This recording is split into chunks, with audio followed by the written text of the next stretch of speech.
I think that I had, from what I can figure out rather than from what I can remember, a very difficult early relationship with my mother that was compensated for, more than compensated for, by a very warm, very affectionate, very loving relationship with my father, which began to go wrong a little bit when I was 14. I think he didn't really want me to grow up, or maybe he didn't want me to grow away. He was very keen when I was 16 and just taking my O-levels that I should join Grace, Derbyshire and Todd, a firm of chartered accountants on White Ladies Road. And I remember he said to me, "My boy, if you join them, by the time you're 21, you will have the initials ACA after your name, and the world will be your oyster." And that was, to Dad, if I'd been a chartered accountant and, with ACA after my name, he would have thought, terrific. That's where I want my boy to be. In other words, he was, in a sense, very petit bourgeois. But he'd also had a very interesting experience in his life. I mean, he was just in insurance in Bristol. He went in 1915, he went and fought the First World War. Then after that, he met some influential people, and because he was good looking and witty, he got accepted, sort of, into a smart society, and they made phone calls to people and gave him letters, and he went out and worked in Bombay, Calcutta, Hong Kong, and then on the mainland in China. And then, because he had malaria, he had to come back. He was down to 98 pounds or something like that. And he used to have malaria attacks for another 10 years when he was back in England, and married my mother, and basically settled in Weston-super-Mare and lived there for the rest of his life. And you kind of think, where did the adventurous spirit go? But his aims were quite small. He was very much a victim of the class system, immensely impressed by the upper class. He'd met some rather wonderful upper class people when he was in the army. He was very impressed by their gentleness and their kindness and their equanimity. And basically, if I had married the daughter of a duke, he would have died a happy man. That would have been it. There was no need to go on living after you'd done that. So, and there was a tiny little bit of that in Basil Fawlty. But I always got on well with him. My communication with my mother was a bit non-existent, really. She was not a happy woman. She was dealing always with, she was very neurotic and depressed a lot of the time. And I kind of worked things out with her by the time she died at 101. I'd kind of resolved everything. But with both of them, there was a good comedic connection. My mother I could connect with because she had a very black sense of humor, believe it or not. And I could make her laugh with black humor. Dad was much more witty. I remember watching a particularly inane dance routine with him on television once, and he turned to me and said, "I don't think this will ever replace entertainment, do you?" And I remember thinking, it's a beautiful phrase, Well, when I left Cambridge in '63 and was going to be a solicitor with Freshfields, solicitors, the Bank of England, and I told them that I was going into show business, I didn't say that. I said I'm joining the BBC, and that was okay, because the BBC was the same as the civil service. It was respectable. You got a pension. You had financial security, and that was fine. If I'd said I'm going to go on the stage, I think they would have been very worried and think, well, what's going, he won't be secure. The moment I said BBC, it was okay. Then when I started doing the shows, they loved, I'm sorry, I'll read that again. They really loved it, but they didn't get Python at all. And Dad died in '72, so he never saw Fawlty Towers, which I think he would have enjoyed a lot. Because he was all set. I mean, in Torquay, I knew that Weston-super-Mare, small, sleepy, respectable, seaside English town. I knew that ethos so well that although I said it in Torquay, it was really effectively Western. My dad was born Reginald Francis Cheese. His dad was John Edwin Cheese. He stayed at Cheese until 1915 when he joined the army, and he changed the name to Cleese. And I don't know why, because when I went to school, I was always called Old Cheese. It made no difference at all. But anyway, he was the only Cleese. I once went to the Western-super-Mare post office and went through all the phone books. There was not another Cleese anywhere, because it's not a proper name of any kind. And as a result of that, when he married my mother, there were 2 Cleeses. When I came along, there were 3. And now there's me and my daughter Camilla. She used to use this Cleese. And Cynthia, I'm not sure. Cynthia's married name is Solomon, and I don't think she uses Cleese anymore. So we're an endangered species, and as the younger members are all female, the name will go eventually. And I'm tempted to change it back to Cheese, because I think it's a splendid name, and my American friends call me Jack. I could be Jack Cheese, which is a great name for a comedian. Just a description, really, of the Cambridge Footlights. What was the Footlights all about? How did you get involved? Well, I got involved because my oldest friend, Alan Hutchison, I met him on my second evening at Downing College. We had dinner together. We've been friends ever since. And he came to me after a few months, and he said, I just bumped into an old school friend who was at Radley with Alan. And he said, he's in the Footlights. And he said, did I want to come along and do something? He said, well, I've got a friend called Cleese who seems to be interested in that stuff vaguely. So Alan and I wrote a couple of things together and went along and presented them to the 2 guys who were putting the show together as an audition. And he said, yeah, that's fine, you can do those. And we went on stage and did them. And I can pretty much remember what they were. There was a send-up of Field Marshal Montgomery, who forever was talking in this rather tinny and nasal voice about leadership. Leadership is initiative, and initiative, rightly understood, is leadership. He was always making these impermeable speeches. So I did a parody of that.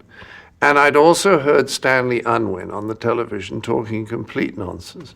And I wrote it out and learned it. The carts and the temperturnis, the guposes, novacolor, the multitudes, thestavidis, grisselbottom, partifies, gris, togetherty, mood with the antipedities, or 4th frame shifts, artificial and auditory slow perfection.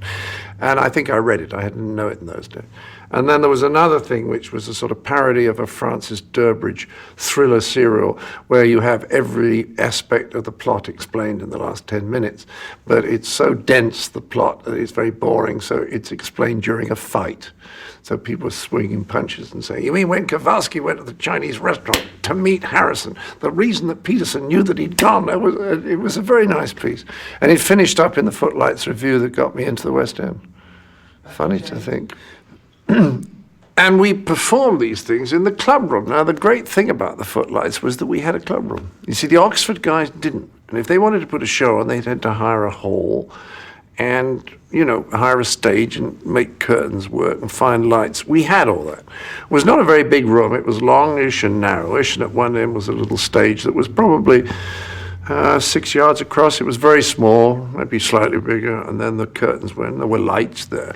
And the advantage of it is you could go there during the day and get a very decent lunch for next to nothing. The lovely barman there called Harry. And then you could go in the evening and have a drink. So it was a nice place to go and socialize. And what I liked about it is you had people from all the different departments. They weren't all English by any chance. I mean, English department. They were scientists and lawyers and historians. Very interesting mix, and also a complete mix of classes. Was the Lord, and there were lots and lots of people from grammar schools. So it was a good mix, and I liked it there, and that's why I spent so much of my time there. Twice a term, 2 of the people on the committee would be deputed to arrange a show. And they would go around, people saying, can you do something for this show? And somebody would say, I've got a song, or someone would say, I'd write it. And then those 2 people would sort of, on the whole, audition the pieces and make sure they were okay. And then they would have an evening when people would sit and have drinks. And the nice thing about the audience was it was very friendly, because everyone in the audience was going to get up on stage. So what did they want to do? They wanted to create a nice, generous, funny atmosphere, you see. So nobody died too badly. And that's very important, because if you lose your confidence in comedy, it's like a sportsman losing his confidence. It could be the end. What about first ever meeting Graham? Neil Innes recalls a story where Graham said that he was looking into a post box and turning an imaginary handle like it was a kind of little peep show, and that's when he met you. I've heard that story, but I don't think it's right. I think we met, Graham and I, auditioning for the Footlights review that would have been 1961. The fellow called Peter Bellwood in it, who was the president of the Footlights, but mainly David Frost. He was the one who was best known. Was a very, very good mime called Des Jones, who did an Amnesty show with me. And there were some very good people in it. And we were invited to audition. It was a complete surprise. And I was asked to sing some jazz song called Shortening Bread. And of course, I'm the most unmusical creature in the world. I was in a Broadway musical in which I was forbidden to sing. I was only in the chorus numbers, but my musical director said, don't sing, just learn the lines and mime them. I'm hopeless. And it was a slightly embarrassing experience. And then Gray was right before me or right after me. And we went out afterwards together and sat down and had a coffee. And the extraordinary thing is, I thought, I don't like this guy. And then shortly after, we started writing together on a regular basis. And I must have completely forgotten this intuition that I didn't like him. Isn't that strange? Let me ask you about the importance of two groups of people on what became Monty Python. Yeah. First of all, Peter Cook and Dudley Moore. Well, when I was at Cambridge, the influence of Peter could hardly be exaggerated, because this was a guy who'd had, I think, 2 separate West End reviews running totally his material while he was still at Cambridge. And then very shortly after I got there, Beyond the Fringe appeared in the early spring, and it remains the funniest show I've ever seen in my life. Peter Dudley and, of course, Jonathan Miller and Alan Bennett. The funniest show, the cleverest, the smartest I've ever seen. But in those days, it's hard to remember this, there were no tapes. So all my knowledge of Peter until I saw him on stage in that wonderful show was people telling me about it. And I can remember in 1962 when I got the Footlights review, and my first director was someone called Trevor Nunn, some name like that. And I remember Trevor sitting with me and telling me about a Peter Cook sketch. But that's how you heard about Peter's material, was word of mouth. And he told me about this interesting fact sketch where somebody normal's on a bench and Peter would come in and tell him interesting facts. I remember some of it was, oh yes, an Arab. Did you know that an Arab, a great big 6-foot Arab, can live on a grain of rice a year? That's all he needs. 1 grain of rice, he can live on that, never gets hungry. And he said, oh no, wait a moment. No, that's a mosquito. Not an Arab. No, that's a mosquito. I always get them confused because mosquito in the dictionary comes right next to mosque. And I remember thinking, this is wonderful material. And I'd never heard it before. And one day I was lucky enough to perform that sketch in an Amnesty show with Peter. But it was all word of mouth. But he was an incredibly important influence up to the moment he came and did Beyond the Fringe. And then a few months later, Beyond the Fringe was a huge hit in the West End, and David Frost started doing That Was the Week That Was, and it changed everything. We went from this almost 1950s deferential society to a society where suddenly people were making jokes about the Queen and the Prime Minister and all this kind of thing, and it was a completely different atmosphere, an enormous release of energy. The Goons, I thought, were just wonderful, and I became almost obsessed with them. I guess I was 14. I was at school in Bristol, Clifton College, and I used to listen to the show, and then 2 nights later I would listen to the repeat, because I wanted to catch everything. And sometimes there was so much laughter you couldn't hear certain lines. I used to lie on the bed with the radio there and a pillow on my ear, just to try and get the line that I'd missed 2 days before. And I thought they were wonderful. We talked about them at school. The sense of almost supporting them, almost like supporting a football team, enabled me later on to understand the enthusiasm for Python, which was strange. But they were wonderful, and I think the scripts that Spike wrote were the greatest scripts that ever been written for radio. And of course, he then went on and wrote very good shows like Q234, whatever they were. And I remember just before we started Python, I remember Terry Jones and I talking on the phone and saying, did you see, I rang up, did you see Spike's show? And Terry said, yeah, I thought that's what we were going to do. And I said, I know. I mean, he's so far out ahead of the bunch. And that enabled us, in a sense, what do they say, dwarfs standing on the shoulders of giants. That enabled us to go further than we could have done without him. They were just terrific, and I got to know them all individually. Harry Seacombe's the nicest man I've ever met in my life. I met him on holiday in Barbados, and then he asked me to write something for him 3 or 4 months later, and when I got in, he presented me with this beautiful book on time, which is what we'd been discussing that evening in Barbados, by J.B. Priestley, which I still have, and was just the loveliest, kindest man. I remember when he died, I really felt there was a hole here, Sellers I got to know quite well, and was terribly nice to me. I know he could be crazy and difficult and all that, but he was just wonderfully nice to me and to Graham. And it was wonderful, because when he laughed, he really laughed. He really bust a gut, and that was very attractive. And he was very encouraging, and Gray and I wrote, I think, 3 film scripts for him, of which one, which was called The Magic Christian, was made. And Milligan again. Milligan disappointed me as a person. I remember hearing him being interviewed by, what was his name? Anthony Clare, I think, who was a psychiatrist. Nice chap with a very light Irish accent, and I think it was called In the Psychiatrist Chair. And I remember Anthony Clare saying to Spike Milligan, well, Spike, what would you say was your greatest fault? And there was this incredibly long pause, and Spike said, well, I can't really think of one. And I remember you thinking, you sanctimonious bastard. And I thought that there were depressive sides of his personality, and I've had depression. 30 years ago, it's gone now, thank God, but I've had depression to do with them that brought out an unattractive aspect in him. Okay. What's your earliest memories of growing up in Wolverhampton? Growing up in Wolverhampton, that's not something anybody did in Wolverhampton. Trying to escape from Wolverhampton is what you did. Well, it was a miserable fucking place, but I was abandoned there, dumped there about the age of 7 in a playground. And my mum left thinking it would be nice if she just slipped away rather than say goodbye. So I hadn't really got it that I was going to stay. I knew I'd taken the suitcase and had all my names on it, on the underwear and 6 pairs of socks, but I hadn't really got the concept, wait, though, I'm ready to leave now. Oh, too late. So that was a bummer.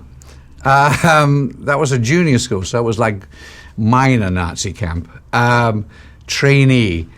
And then the senior school was kind of tough and bleak, because then by the age of 11 you were allowed to be beaten up by older boys. You graduated into this bigger world. So there are lots of unpleasant early experiences and memories. What about your memories of the Royal Wolverhampton School? Well, that was it. There's hundreds of memories and mainly nightmares. I was there from 7. I didn't escape till I was 19 when I went to Cambridge, because I'd read more books than anybody in England. So you escape into, various things. I escaped into making puppets and puppet theatre. Shut up! Sorry, that was John Cleese. I played guitar in a skiffle group. Elvis saved our lives from time to time, and reading, history and literature. You learn to escape. It's a bit like, I always thought I could do a long stretch in jail because I'd done boarding school. It would be a doddle after that, But it's a whole different world. All boys. Most of all the boys in the school at that time had lost their fathers in the war. So this is even more a peculiar set of boys. Don't know what a father is. It was very rebellious, so we found it became like a gang. And we would just, steal exam papers, go over the wall, find the girls, drink beer. We were very, very subversive. We called it the Offany, and we based it on those sort of escape films, Stalagluft, 16. Colditz was sort of the theme of our school, and any pleasure had to be escaped from, and anything authorities said was bollocks, and you just kept to yourself or giggled or laughed at them or mocked them. I just wanted to get you a take on Cleese. Yeah. Is that it? Thanks a lot. We tracked down an old boy from Royal Wolverhampton School called Andrew Sharp, who said the headmaster would refer to you as idle by name and idle by nature even after you'd left. What are your thoughts on that one? Andrew Sharp. Well, I was very fortunate in my last term to be caught. I was a prefect, and I was caught sneaking out going to the movies. And as a punishment, they stood. What I used to do is it was sports on a Thursday afternoon. I put my cap on and I'd walk through the front gate and go downtown and watch a movie. And I was caught, busted, going to an X film, Butterfield 8, with Elizabeth Taylor. And the headmaster, very sticky, he came and called me and said, "Did you enjoy the movie this afternoon?" And I said, "No, not very much, sir. No, it wasn't very good." And that really fucking annoyed him. So they took me in the assembly and they said, "This disgraceful child was caught going downtown to a next movie, and he's no longer a prefect." And they sent me back, and the school was like this, yeah. So I became a hero just from going to the movies. And I'm sure he hated me. It was fairly mutual. This idle bastard left that school with 10 O levels, 3 A levels, and 2 S levels. So I'm going to Cambridge on a scholarship, so not quite so fucking idle. Did you always want to be a performer? I did performing. I was in a little skiffle group. I played, first of all, I played harmonica with us a guitar and banjo group, and we do Sonny Terry and Brownie McGee. We identified with the black slave movement in America because we felt like we were oppressed, and so we'd sing all these big Bill Brunsey songs and about Jim Crow, these little white boys in Wolverhampton who'd never seen a black boy singing about Jim Crow. I always thought it was kind of ironic, but the emotional message was there. And then the other thing I did was we had these Palin puppets, so we'd do subversive sketches about the masters with the voices and play the puppets. And I was once in a drama. I played second field mouse in Toad of Toad Hall, which I was offered the part of first field mouse, but I realized that second field mouse had more words, so I held out for that part. "Please, Mr. Badger, do you want any carols?" "Any carrots?" "No, sir, carols." And it was very sweet. We sang a touching little winter song, carol, with snow fluttering down. Do you remember your first time on any stage? Well, that would have been the first time on a stage. I mean, that was, I must have been 12, something like that. It was the school play. It was rather brilliant. It was very nice. There was a very good Toad. And I always loved that show. It's a very good show. It's got great musical songs. What kind of music were you listening to growing up? Well, we always had... It was a pretty crappy period to grow up musically at first. There was Tommy Steele was Whistling the Blues, which was pretty good. Ain't he had more like singing the blues?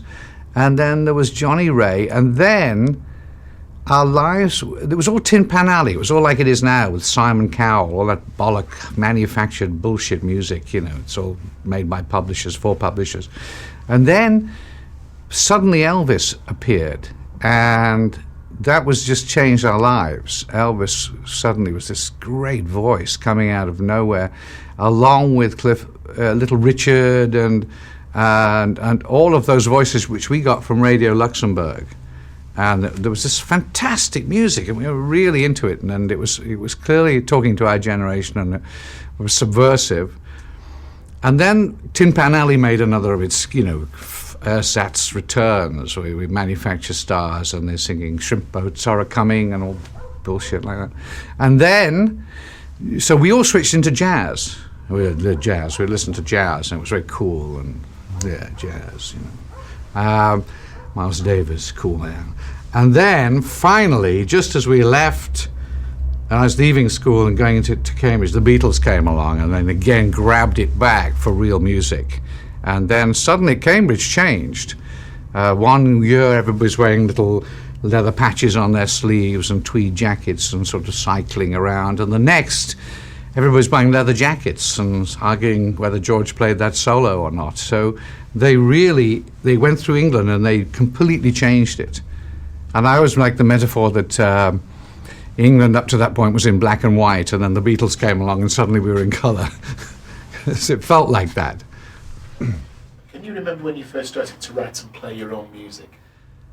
I suppose we didn't do much of that. I mean, I learned the guitar from 14. I had a guitar. I progressed past the harmonica, and I played sort of badly. And I think I used to play a little bit at Cambridge, trying to do songs. I remember there was a very bad song called I'm Too Old to Be a Popular Star, which is a really bad rhyme, lyric and a very bad song.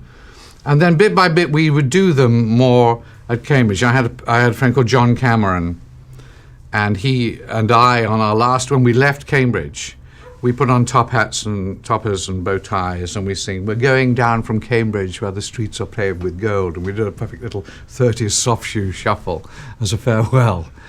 But we'd done songs. I did songs in the Cambridge Review, Cambridge Circus, which I took to the Edinburgh Festival. I did the Bill Oddie roles. There was an Elvis parody called Return to Sender, which was called OHMS, On Her Majesty's Service. On Her Majesty's Service. So I did that one. There was a very nice one about powder your face with quicklime, pour acid on your hair, pour boiling waters on your hands today, and feel your fingers tingle as the skin peels away. And there was a very nice sort of sub-Tom Lehrer. So that's when I first performed songs in a big way outside of cabaret. We did some cabaret songs, but in public at the Edinburgh Festival in 1963. When did you first realise you could make people laugh? Well, I don't think it's a sudden realization. It's like, when did you first realize you could shit? You know, well, about 4 years into it, I went, you know what? I can do this jolly well. I think it's something that you grow with and you don't question. I think at school one day I was aware of just letting one go and the people just collapsed. And I'm going, well, that was interesting because I didn't think of it and decide to say it. I thought said. And that's the secret of comedy, is you don't go, that would be a funny thing to say, but I'm not going to say it here because they'll be all upset. You just say it and find yourself saying it, and you have to trust what's going to come out of your mouth. And usually, I like to describe it as the right thing at the wrong time. And that's what comedy is. I don't know what my folks wanted me to be. I can remember one day some man I'd met insisting on walking me home and telling my parents that I ought to become a dentist. Well, thank God I never did. I thought, what a terrible idea. But I don't know what they wanted me to be. I think they always let me be myself, actually, because I think my dad was a little bit afraid of me, and I think my mother doted on me. When I say my dad was a little bit afraid of me, I think he never quite. I didn't really. My relationship with my father was. It was always at one remove in a way, because I remember meeting him for the first time. Because he'd been, I think he must have seen me when I was about a few days old or something, but he was in the RAF up in Scotland, and he must have got compassionate leave or something. But then he saw me for a few hours, and then he had to go back again, and then he was shipped off to India, and he spent the war in India, so he never saw me again until I was like 4.5. And I can remember going down to Colwyn Bay railway station and walking up the steps with my mum and my brother. My brother had just taught me to whistle and just about do it. And standing on the platform waiting for all these streams of people coming off the train from London or wherever it was. and then my mother getting terribly anxious that he wasn't there, and then suddenly, as the crowds vanished, there was a man in a forage cap and a big kit bag at the end of the platform, and that was my dad, and so he kisses my mum and my brother, and then he kisses me, and he's got a moustache. I'd never been kissed by anybody with a moustache before, so I've always had horrors about being kissed by men in moustaches ever since. But I suppose, for him it must have been very difficult, and coming back when his family's, his eldest son is 6.5, his youngest, or he's 7, and I was 4.5, nearly 5. It must have been very hard for him to fit back in the family. And I think for that reason, he never had I felt he had no control over me. I mean, it was just, I didn't really, I'd put up with it and sort of try and placate him, but he couldn't influence me at all. Like, for example, when I decided to, in my school in those days, when I was 11, my grammar school, when I was 12, after the first year, we had to choose between science and arts. I mean, it seems ludicrous now, but in those days you had to choose between one or the other. And so I did arts, which meant I did Spanish and art instead of physics and chemistry. Oh my God! What are you going to do with that? But I'd always wanted to write and to actually make things. So that was, for me, that was the obvious thing to do. I was at university in the early 60s, and then preoccupied with doing sort of TV and TV shows in the late 60s, and Python in 69. Yes, I can remember in the early 60s feeling that there was a big change going on in people's reaction, in people's way people saw life.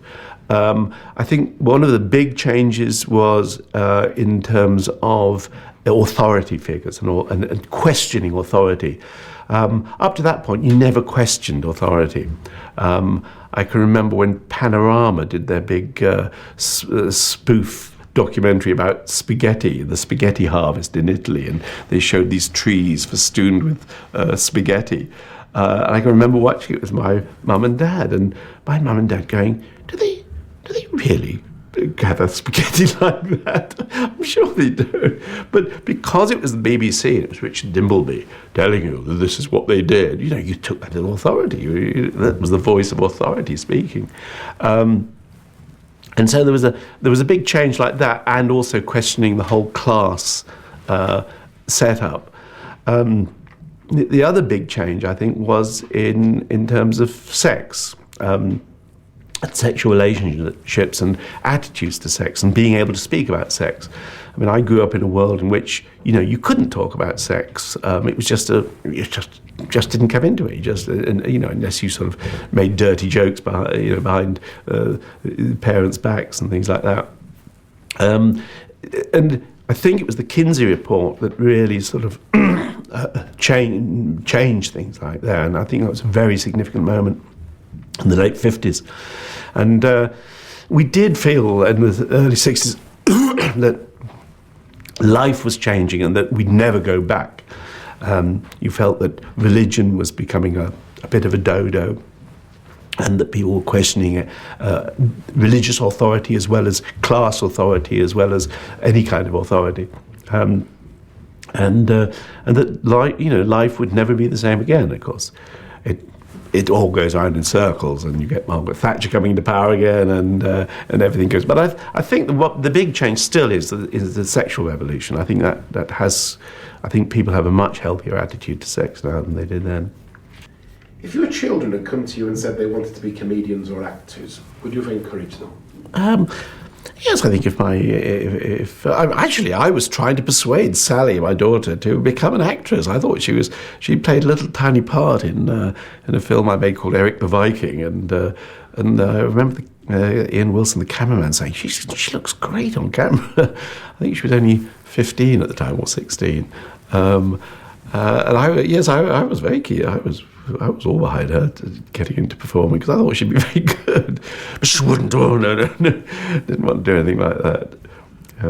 So yes, I would be thoroughly behind my kids going onto the stage if they wanted to, but I wouldn't force them to do anything. I think I had quite a happy childhood. My poor old dad gets quite a bad press because I've mentioned him being a bit cantankerous, and he was rather. But I think the reasons for that, he had a stammer, quite a bad stammer, and that made him quite frustrated, I should think. And in those days it was very difficult to sort of deal with anything like that because nobody knew quite what to do, and they just felt it was just something you get over it sort of thing. And having a father who had a stammer, it was slightly. I can remember it being slightly awkward, and sometimes I would stand up for him, and sometimes I'd be a bit embarrassed because friends would ask, "Well, why does he talk like that?" sort of thing. But apart from his slight cantankerousness, I mean, he was a fond father. He quite liked jokes. He liked practical jokes a lot. In fact, I've still got a fake dog turd that he bought me. When you know how many people's fathers would buy their sons a dog turd? You've got into Oxford, here's a turd. And I've still got it at home. I haven't the heart to throw it away. It's a coily thing, sort of sticking out rather perkily, a bit like Tintin's hair. Anyhow, his sense of humour was rather sort of broad. He liked, liked practical jokes. My mother, she was terrific. My mum, she was absolutely great. And she was slightly more,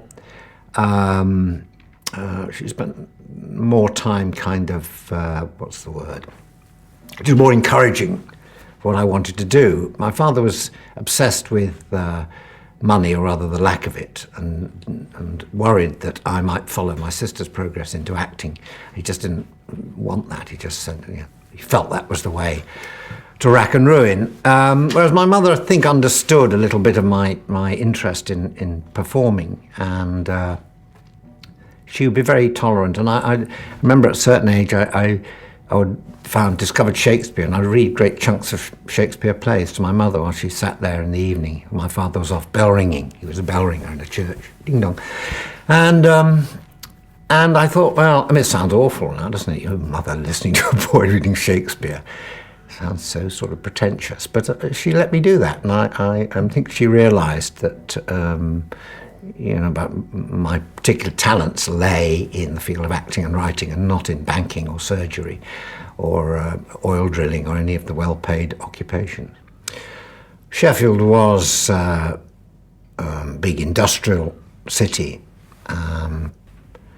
covered in sort of smoke most of the time from the factories and all that, but it had a very beautiful kind of western side, which was on the edge of the Peak District and the Pennines, and I just remember very distinctly the two sides of Sheffield. Where my father worked in the steelworks area, it was sort of dark satanic mills, and then where I went on my bike rides from sort of 10 years old onwards up onto the moors, it was just fantastic. It was like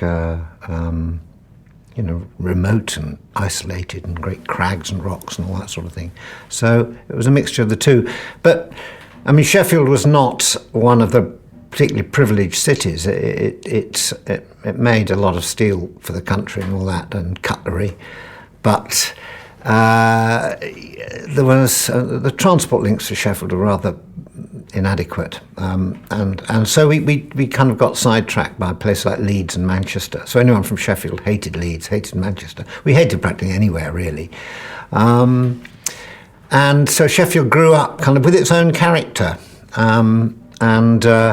we had to get used to the fact that films opened in London, and then they went to Nottingham, and then they went to Dewsbury, and then they went to Barrow and Furness, and then they came to Sheffield. Hey, so there used to be a slightly constant sense of personal injury for living there at all, and yet I'm very fond of the city and the spirit of the city, and it's really nice now that Sheffield's had a kind of renaissance as a city where you produce good musicians, and and there's some nice buildings there now and all that, and there's a real good spirit to the place. And I think that was there all the time, but it was a kind of insular sort of stroppiness, Sheffield people against the world sort of thing.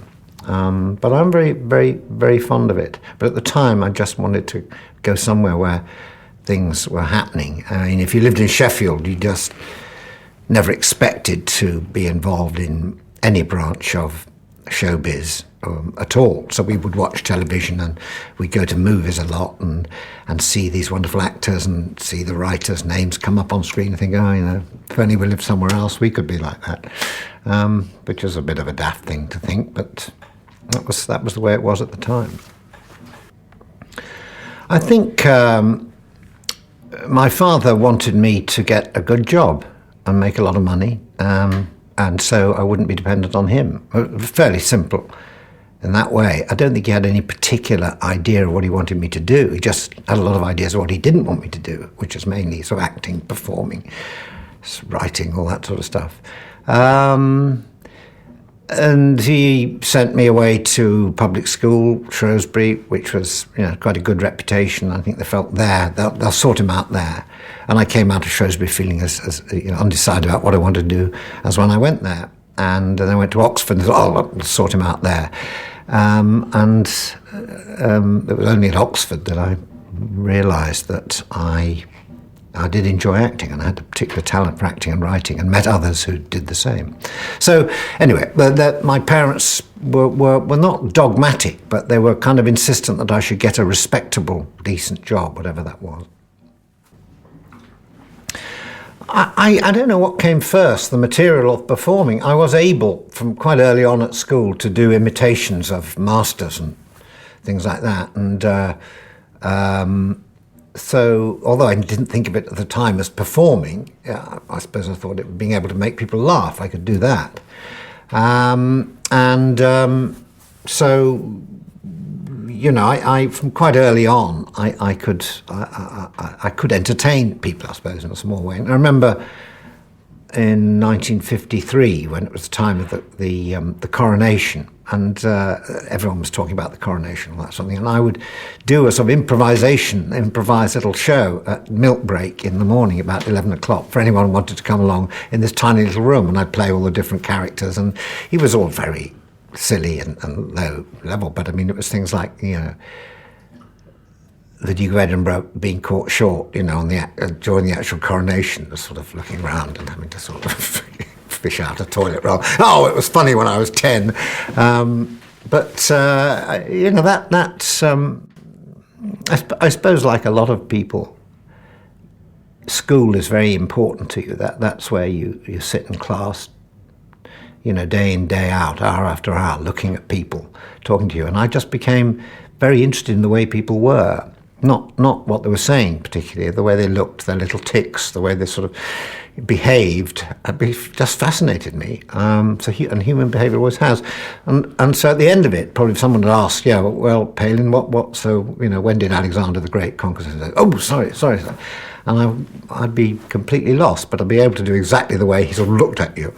And that would make people laugh afterwards. So I suppose very early on, that was a peculiarly sort of useless but potent talent.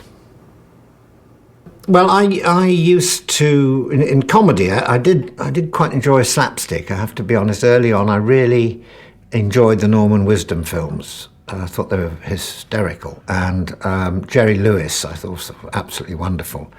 Then, I suppose later on, it became the Goons. I was introduced to the Goons when I was about 11, 12 years old.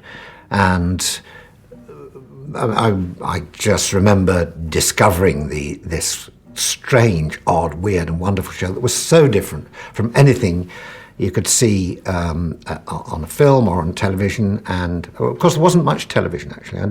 My father didn't have a television until sort of late 50s.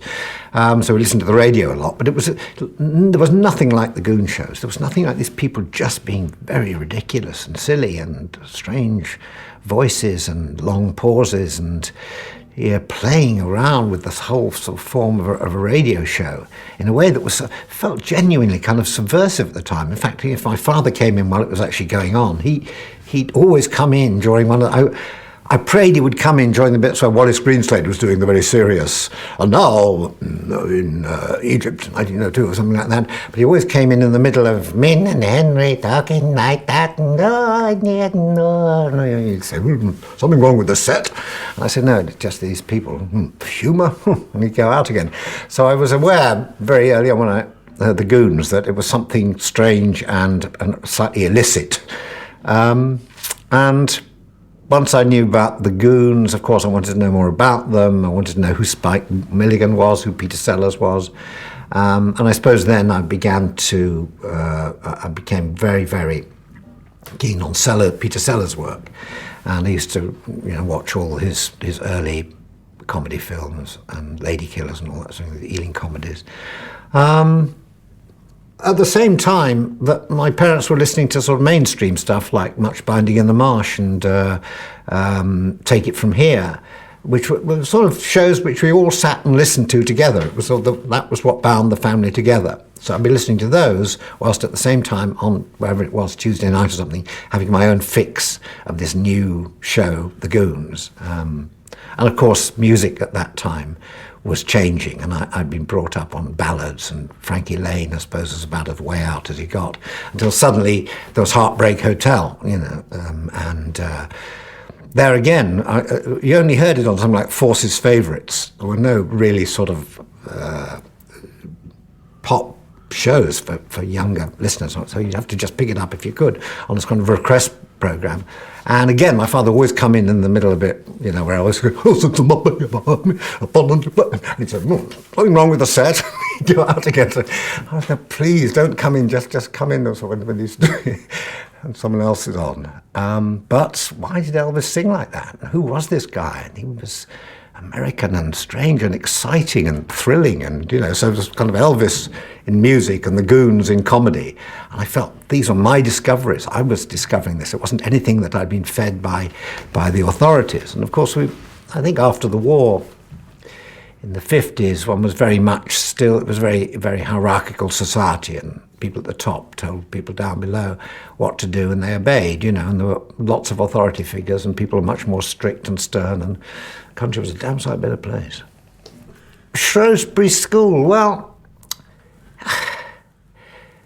all I remember was that I was the first person to go there from my prep school in Sheffield, and it was considered one of the older public schools. It started in 1552 and all that, so it was a terrific weight of tradition. So I was pretty, scared stiff to start with, and the special outfit and the grey flannel trousers and the black jacket, just what I'm wearing now. My God. And there were all the strange customs, like people who had been there 2 years were allowed to button up their jackets, and then people who had been there for 3 years were allowed to unbutton their jackets. I can't remember exactly what it was. And there were all sorts of wonderfully odd things. There used to be a ceremony called capping on speech day, when the whole school would go past the headmaster, and as your name was called out, you just do that, and just do that, and it was because they used to wear caps, and you'd be touching your cap, but we didn't wear caps any longer, so it was touching our ears. So, right, sorry, come again. So there were things like that, and I suppose it was quite odd, really, and you were sharing rooms with bedrooms and things. We didn't call them dormitories, they were bedrooms then, with other boys, which hadn't happened before. So there was an awful lot of talk about sex of one kind or another. And I remember my very first term there, lying there, just listening to these very sort of authoritative 16-year-olds telling you about, wanking or whatever, or prostitutes they'd visited in London and all that. And I just thought, what is all this about? It's quite extraordinary. And probably largely untrue. So it was all that sort of thing. But I can also, I remember I think I must have had my sense of humour sort of going for me at that time, because when you were absolutely new at Shrewsbury, you were absolutely at the bottom of a very sort of structured pile, and we still had sort of fagging so people could actually ask you to sort of clean their shoes for them, or make them sort of a sandwich, or go down the shops for them, something like that. You know, you in fact, they didn't call them fags at Shrewsbury, they called them scum.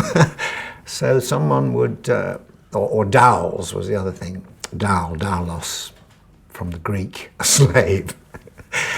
Dowl, they would call it, or rush up, and we'd line up in the corridor against the wall, and they'd choose whoever we wanted. Palin, I want you to go and warm my lavatory seat, or something like that. Although I never got asked to do that. But there was that sort of thing going on, so you're very much bottom of the pile. But I think I could make people laugh. I remember even then thinking this was a very odd place, and these customs were very strange. And I remember being in the in the toilets, and I was sitting, and a couple of older boys came in and stood by the urinal and were sort of talking. You know, that Palin, that new scum Palin, yeah, he's mad, isn't he? And I said, yeah, he's mad, but he's quite funny. And it just kept me going. I thought this was wonderful. So I think I retained my sense of humour throughout. And it could be tough for people who you know, I mean, there was a certain amount of bullying. Not a lot, I have to say, but a certain amount. So some people sort of fell by the wayside. Otherwise, it was enjoyable. It was a lovely place to be, you know, wonderful sort of space, grounds, playing fields.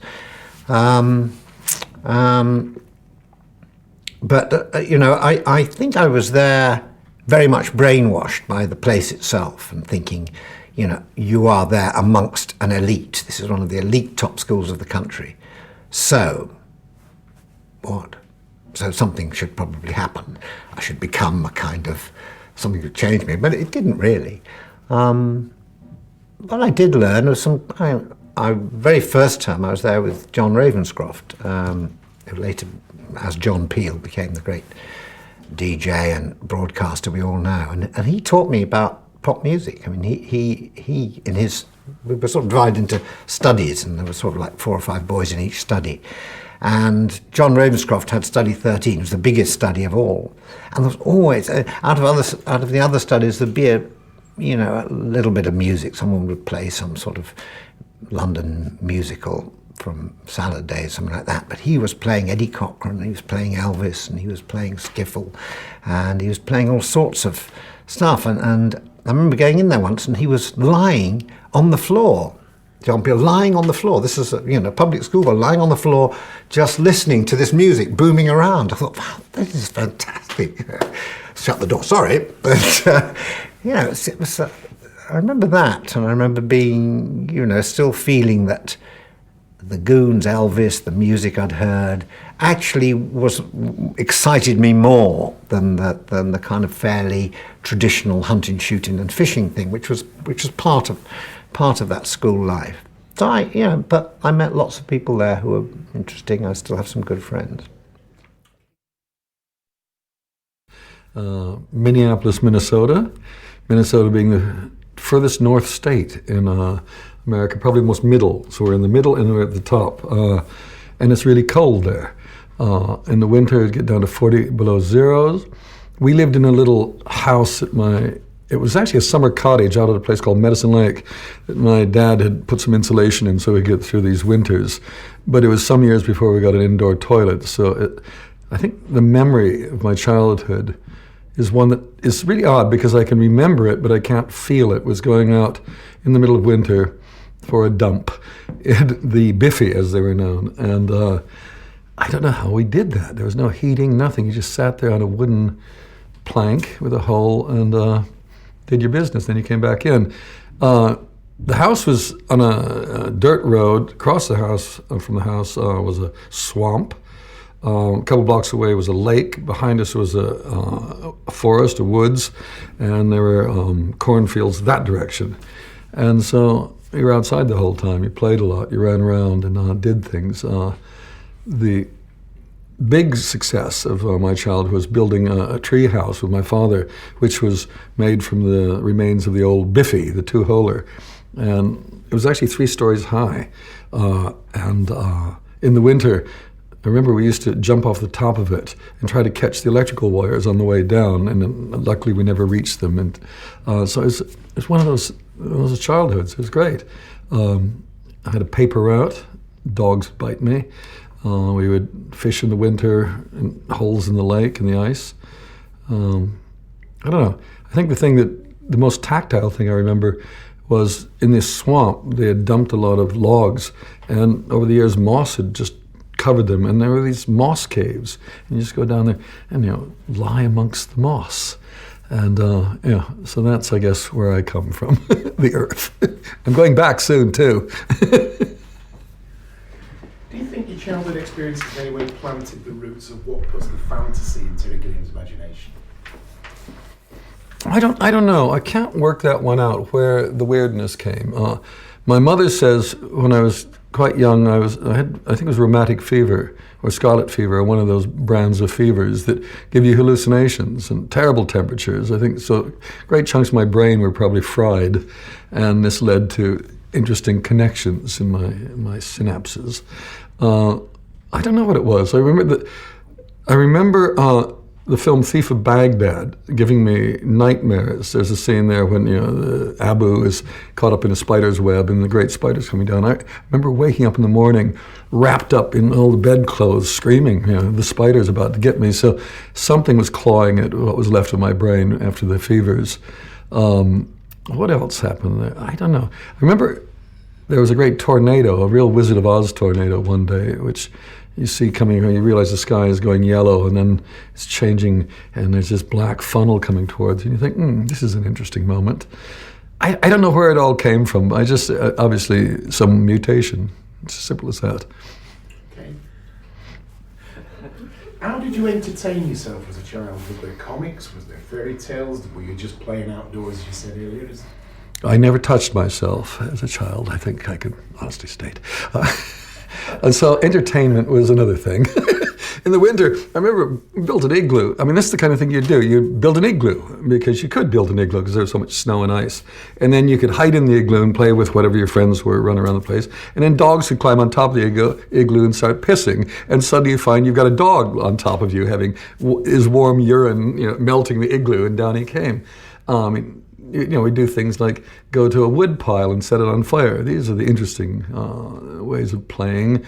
I remember bicycles. We were big on our bicycles, and we'd set up little earth ramps, and you come flying through the air, and you try to grab the birch branches as you flew through the air. Things like that, mental activity.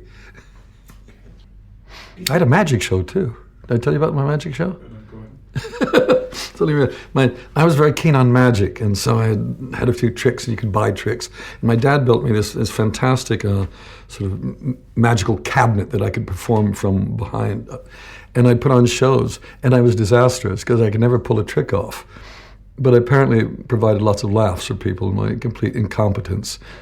So I think I was known as the clown most of the time, just because basically it's about my failure to do things well that made the comedy spring alive and bounce around the place.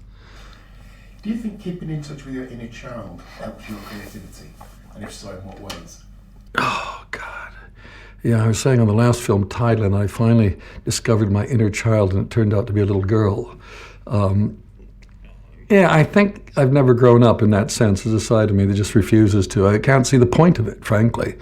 If you get paid money to do what we do and continue to be infantile, then why change?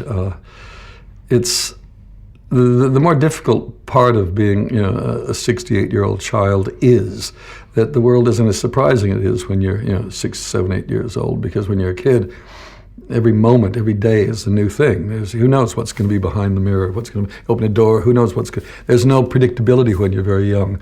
And as you get older, the predictability is just more predictable. And so that's the hard part, trying to keep yourself excited about life, because it's so easy to just get bored with life and die.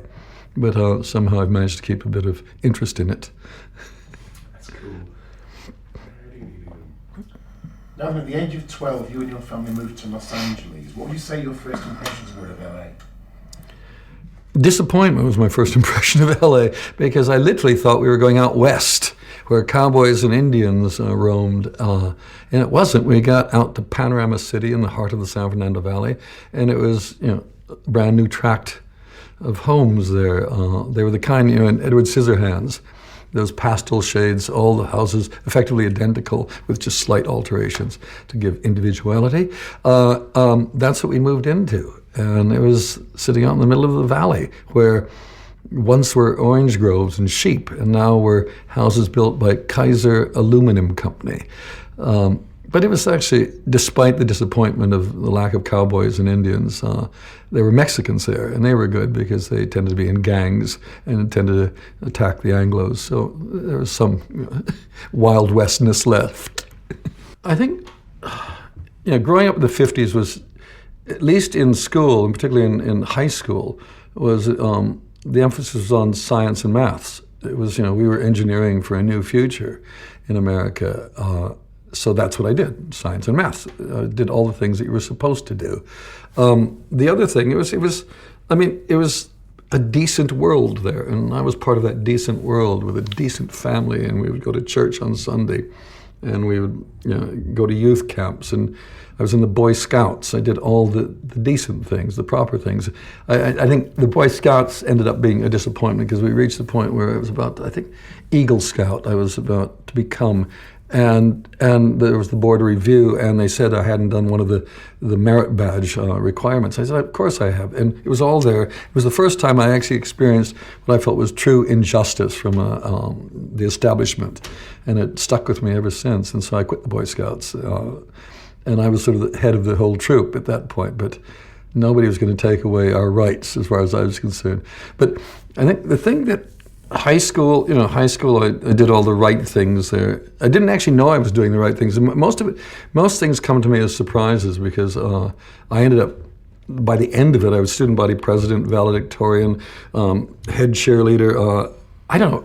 It was just crazy. I don't know how it happened because I never applied myself for any of these things. They just kind of happened around me, and that was a strange time because the strangest time was the House Un-American Activities Committee, the McCarthy hearings, because I remember in junior high school, my homeroom teacher was called Mr. Novotny. He was a Czech, and he got hauled up in front of the committee.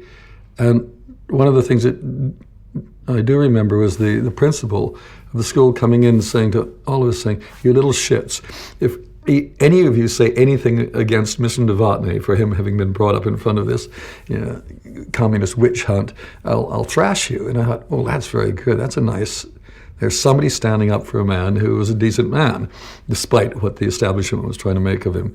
That really struck me. What other things? There's a thing in the 50s that when I was student body president, which is now, this is like 1957, 58, you got inundated with all this right-wing material. There's the John Birch Society, which is this terrible right-wing organization, anti-communist organization. But anti-communism seemed to go hand in hand with racial discrimination. So you'd get all these pictures of black guys being lynched because they'd been seen, talking to a white girl. And this was the right thing in America, these people. So you had the Ku Klux Klan and the anti-communists inundating every student body leader at the time. And I was just shocked by it. I thought it was horrifying, awful stuff, awful propaganda. They were convinced that by 1972, America would be a communist state, and there was no convincing them otherwise. So that was in the background of what was going on in the 50s. On one hand, you had drag racing and all those cool things like an American Graffiti. On the other hand, you had this undercurrent of the Klan and the right-wingers. Occidental College was it was about 1,200 students. It was a small liberal arts, very, very classy little college.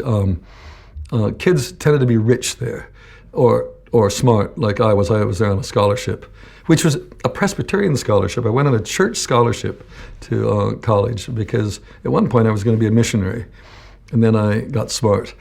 And college began with, I was a physics major, and I realized after a couple of months of this that level of science was not for me, so I became an arts major. And then I discovered that I hated the professor who was doing art history, so I quit that and became a political science major because you could have a lot of electives. So you could take drama, you could take Oriental philosophy, you could take also. So in fact, I sort of invented for myself a very liberal education. And I just had a great time. It was 4 years of being cloistered from the world. And we took full advantage of it. And having arrived with scholarships and all sorts of plaudits, I ended up almost not graduating because the things we learned there were, I took over the humor magazine. Actually, no, it wasn't a humor magazine. It was a serious arts magazine when I took it over. And with my mates, we turned it into a cheap humor magazine, which was very popular. And we used to do things, because I was also head of what was called the Bengal Board, which was in charge of school spirit. Not only was I head cheerleader, but I was Bengal Board chairman. And we realized that's propaganda. That's what Goebbels did for Hitler. And we can do the same. So we started the big lie. What was better than the big lie? And if you did it with enough panache and made it entertaining enough, people would buy the big lie. And one of the things in college is that when freshmen come in, they are hazed. It was I don't know if it's still done now in these decent times that we live in, but they were given a rough time. That was all part of the indoctrination into this new world of higher education. And we started these midnight rallies, torchlit, because there was a Greek amphitheater in the college built into a hillside behind the big buildings. And we had these great processions going into the Greek theater with torches to inculcate these newcomers in the traditions of the college, which we had invented the night before. And what was interesting is that by the end of that year, having done these things, the people who had been there for 4 years believed those traditions. So that was a moment of realizing how powerful the big lie is and how careful one has got to be when one uses it.